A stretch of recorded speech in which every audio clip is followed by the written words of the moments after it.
In this lecture, we're going to talk about anatomy of a great CAD portfolio. So we're going to break down what actually makes a great CAD portfolio. So you're going to learn the anatomy of a great CAD portfolio, what to include on every project page, how to write design goals and constraints, how to list skills and tools properly, how to present manufacturing outputs, how to write professional descriptions, and also common mistakes beginners make. So this structure can be applied whether you're using SolidWorks, Onshape, Fusion, FreeCAD, or any other CAD system. Now, before we get into this, let's just cover what makes a great portfolio. A great portfolio is easy to scan, is visually clean, technically believable, focus on engineering, not just shapes, consistent in formatting, realistic for your level, right? Which is entry level. Because hiring managers don't spend 20 minutes on each portfolio. They skim, and that's where your job is to make them start skimming. Now, what to include on every project page? So every project should follow repeatable structure. We have the project title, we have one sentence description, we have hero image or exploded view. This is our main image. Then we have design goals. Let me just go back. Design goals and constraints. Then skills that are used to build this, tools that are used, manufacturing outputs, and then also short professional explanation. So this is going to make your portfolio intentional, not just some random portfolio.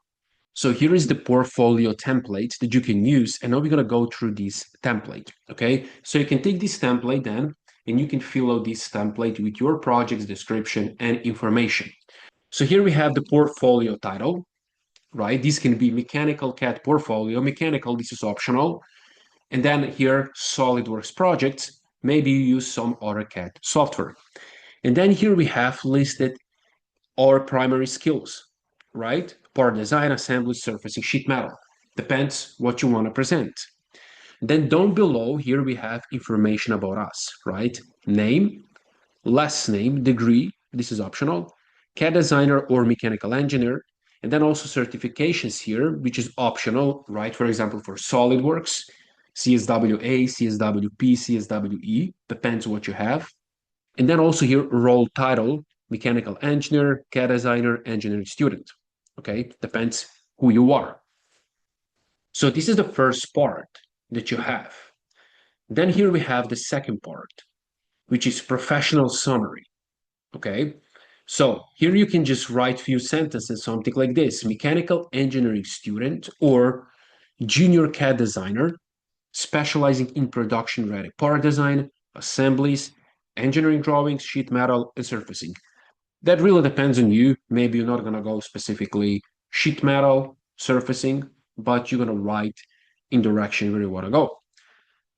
The second sentence focused on clean feature trees, parametric modeling, manufacturing intent, and real-world engineering workflows. And then experience includes completing multiple CAD projects, demonstrating industry standard modeling practices and design structure. So this is just a short summary before we get into the projects. And then after that, we have table of content. You can just list the projects here, right? 1, 2, 3, 4, 5, 6, how many projects you have. So they can see immediately what are the projects about. And then for each project, you're going to follow the structure that we're going to cover now. So first we have a project title. Okay, so here I have the project name.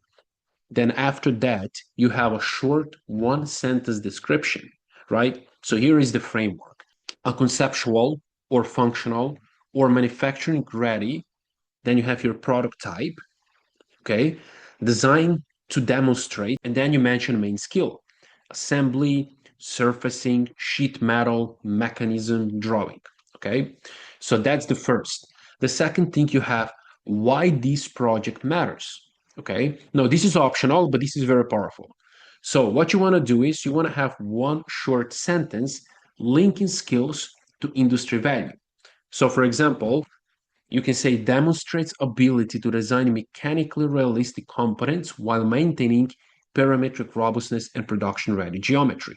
So you have to say what really is.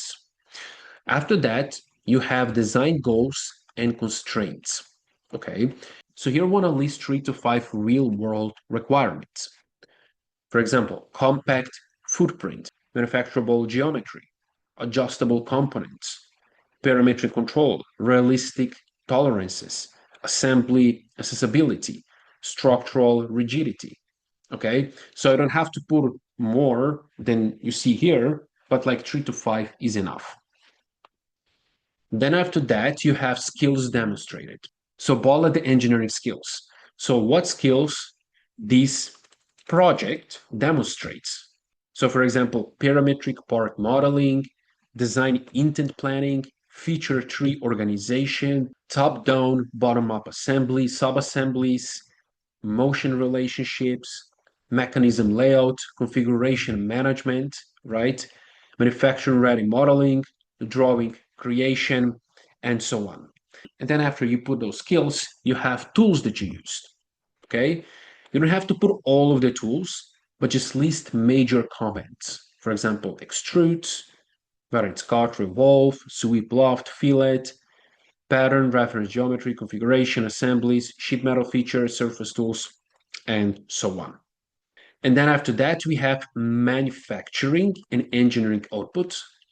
And this is what could realistically be sent to production, right? For example, fully constrained assembly, manufacturing drawing, exploded views, BOM table, bill of material table, tolerance ready geometry, sheet metal flat pattern, rendered visuals.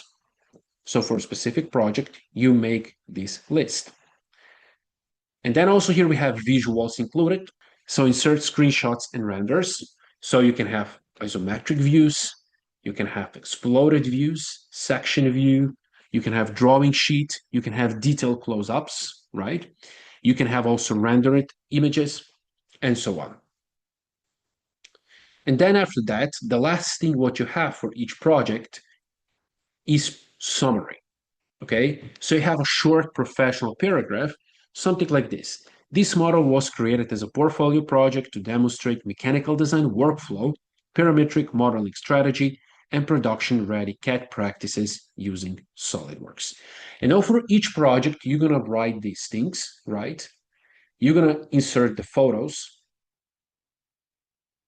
Here is the last thing, right? As you can see, visuals that you're gonna include some of those visuals, and this is how you're gonna list 4 or 5 projects, right? You're gonna fill out this template for each project. So once you do that, you have 4, 5, 6 projects. Then at the end, you're gonna have portfolio closing section. So at the end of the portfolio, you have this about this portfolio where you can say, this portfolio presents a collection of mechanical CAD projects created to demonstrate engineering-driven design intent, parametric modeling strategy, assembly management, manufacturing documentation, industry-ready workflows. And then also you can mention all models were developed using SolidWorks with a focus on clarity, robustness, and real-world engineering standards. And then at the end, you have here the contact, right? You can put a name, email, LinkedIn, and also you can have website. If you have portfolio on the website, or you have in some document like PDF, you can give a link to this, okay? Also, and this is the template of the portfolio that you can use, right? We have the title, here we have skills, here we have a little bit about us, summary, table of content, and then fill out for each project.